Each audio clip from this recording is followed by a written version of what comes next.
去年12月，远东航空公司一个无张持停飞，互民航局甲远航民用航空运输业许可证废掉。远航提出陈述书，要来争取搁再继续营业。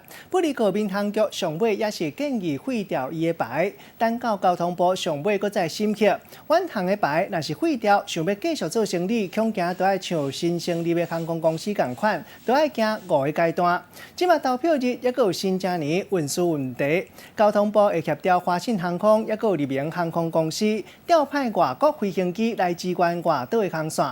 远航即马搁来先处理员工薪水的问题，因为台北市劳动局初六来加查了后，发觉到远航欠上千的员工，算算拢总5000万的薪水。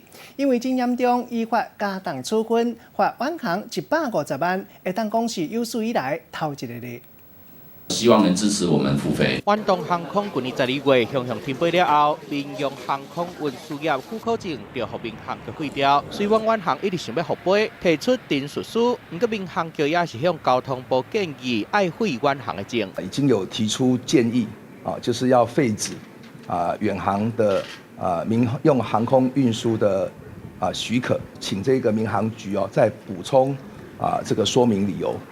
这个部分还在进行的程序当中。交通部长林佳龙证实，已经收到相关的公文啊。若是远航废证，过来离岛的运输一定会出问题，尤其是春节伫要到啊，要安怎才好？交通部提出解决的方案，会协调华信甲立明航空调派国外飞行机支援离岛的航线，另外嘛会有船到3港来载人客，希望会当甲远航超30%的运输量补起来。远航防废证了后，若搁想要飞，接手的团队可能爱搁经过5阶段的试航验证。资金进入会计师的签证、申请设立到我经过5阶段标准流程是1年半至2年的时间。远航面对的考验搁唔哪一件？